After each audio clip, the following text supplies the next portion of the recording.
Hello friends, आप लोगों ने कमेंट किया था कि ma'am tools of recombinant DNA technology पर एक वीडियो बनाइए। तो आज हम इसी को डिस्कस करेंगे। यहाँ जो टूल्स है, टूल्स का हिंदी मीनिंग होता है साधन। ऐसे साधन जो रिकॉम्बिनेंट डीएनए टेक्नोलॉजी में यूज़ होते हैं। तो निम्न 3 प्रकार के साधन हैं जो रिकॉम्बिनेंट डीएनए टेक्नोलॉजी में यूज़ होते हैं, जिसमें फर्स्ट है एंजाइम, सेकंड है क्लोनिंग वेक्टर और थर्ड है होस्ट। तो अगर आप लोगों ने रिकॉम्बिनेंट डीएनए टेक्नोलॉजी वाला वीडियो नहीं देखा है तो इस वीडियो के डिस्क्रिप्शन बॉक्स में आप लोगों को वीडियो की लिंक मिल जाएंगी। सबसे पहले आप लोग रिकॉम्बिनेंट डीएनए टेक्नोलॉजी वाले वीडियो को देखें। तो चलो स्टार्ट करते हैं। फर्स्ट में देखेंगे हम एंजाइम। एंजाइम हमें 3 प्रकार के एंजाइम लेंगे। ऐसे एंजाइम जो काटने का काम करेंगे और ऐसे एंजाइम जो जोड़ने का काम करेंगे। तो फर्स्ट में लेंगे हम लाइसिंग एंजाइम। ये एंजाइम सेल वॉल को तोड़ने का कार्य करता है। तो हमने पिछले वीडियो में मैंने आप लोगों को रिकॉम्बिनेंट डीएनए टेक्नोलॉजी समझाया था, जिसमें हमने देखा था कि जब हमें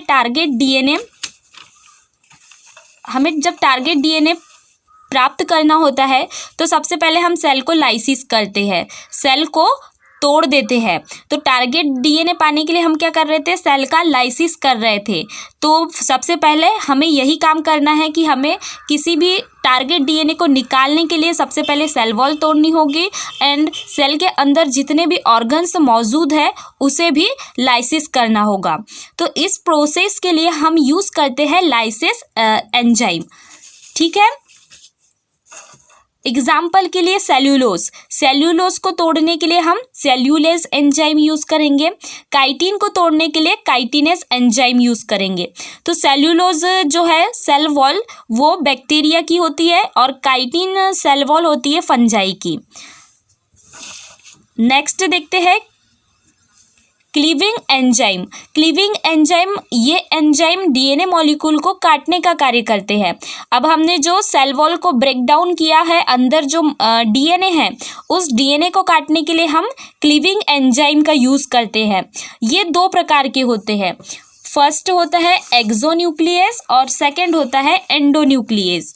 तो जो एक्सोन्यूक्लियस है ये डीएनए को टर्मिनल एंड मतलब 5 प्राइम से 3 प्राइम काटने का कार्य करेगा। मतलब जो डीएनए का टर्मिनल एंड होगा, जो लास्ट वाला पार्ट होगा, मान लो ये कोई सा भी डीएनए है, ये जो साइड के पार्ट है ये इसके टर्मिनल एंड से है।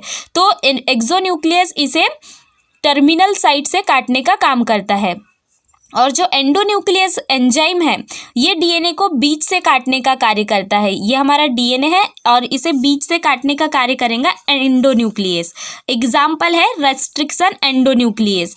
तो डायग्राम में देखो, ये डायग्राम था रिकॉम्बिनेंट डीएनए टेक्नोलॉजी का। तो यहाँ पर जो टारगेट डीएनए था इसे हमने एंडोन्यूक्लियस एंजाइम से क्लीवेज किया था। मतलब एंडोन्यूक्लियस ऐसा एंजाइम है जो डीएनए को बीच से काटेगा। ठीक है। तो ये रिकॉम्बिनेंट डीएनए टेक्नोलॉजी में यूज़ होने वाला एंजाइम है एंडोन्यूक्लियस एंजाइम। तो ये डीएनए को बीच से फ्रेगमेंट में काट देता है। आगे देखते हैं, जो थर्ड एंजाइम है वो है DNA ligase. DNA ligase enzyme क्या करता है, यह डीएनए खंडों के मध्य फास्फोडाइएस्टर बंध का निर्माण को प्रेरित करता है और उन्हें परस्पर जोड़ने का कार्य करता है। सो फ्रेंड्स, डायग्राम में देखिए, टारगेट डीएनए था और ये जो था ये बैक्टीरिया है, होस्ट के रूप में यूज़ करते हैं बैक्टीरिया सेल को। ठीक है। बैक्टीरिया के अंदर सर्कुलर एक्स्ट्रा सेल जो डीएनए पाया जाता है एक्स्ट्रा का, उसे हम प्लाज्मिड कहते हैं और इसी प्लाज्मिड को हम बाहर निकाल लेते हैं और इसका वेक्टर के रूप में यूज़ करते हैं। कैसे यूज़ करते हैं, सबसे पहले हम जो प्लाज्मिड है, प्लाज्मिड को इसे भी एंडोन्यूक्लियस एंजाइम द्वारा क्लीवेज करवाते हैं। देन जो टारगेट डीएनए है उसे इसके अंदर इंसर्ट कर देते हैं। फॉरेन डीएनए या फिर टारगेट डीएनए को इंसर्ट कर देते हैं वेक्टर के अंदर, तो रिकॉम्बिनेंट वेक्टर बन जाता है। इसी प्रोसेस को हम क्लोनिंग भी कहते थे। और जो हमारा वेक्टर है इसे हम होस्ट के अंदर इंसर्ट कर देते हैं बैक्टीरिया सेल के अंदर। तो बैक्टीरिया सेल क्या करती है, हर 20 मिनट्स में मल्टीप्लिकेशन करती है, रेप्लिकेशन करती है और जो हमारा फॉरेन डीएनए है उसकी मल्टीपल कॉपीज बनती जाती है। तो यहाँ पर देखिए, यहाँ पर फॉरेन डीएनए और वेक्टर को जोड़ने के लिए हम जो एंजाइम का यूज़ कर रहे थे उस एंजाइम का नाम है डीएनए लाइगेज। तो तीनों एंजाइम के वर्क आप लोगों को समझ आ गए। सबसे पहले जो हमने लाइसिस एंजाइम लिया था उसका यूज़ कहाँ किया हमने, एक तो टारगेट डीएनए जो है उसकी सेल वॉल को ब्रेक डाउन करने में और बैक्टीरिया की सेल वॉल को ब्रेक डाउन करने में। फिर हमने एंडोन्यूक्लियस रेस्ट्रिक्शन एंडोन्यूक्लियस एंजाइम का यूज़ किया डीएनए को काटने के लिए फ्रेगमेंट में। एंडोन्यूक्लियस बीच से काटेगा, एक्सोन्यूक्लियस टर्मिनल एंड से काटेगा, ठीक है। और जो थर्ड हमारा लाइगेज डीएनए लाइगेज एंजाइम है उसका यूज़ किया हमने रिकॉम्बिनेंट वेक्टर बनाने में। तो आई होप आप लोगों को tools of recombinant DNA technology समझ आ गया होगा। इसमें क्लोनिंग वेक्टर के रूप में हम लेते हैं प्लाज्मिड को और होस्ट होती है बैक्टीरिया सेल।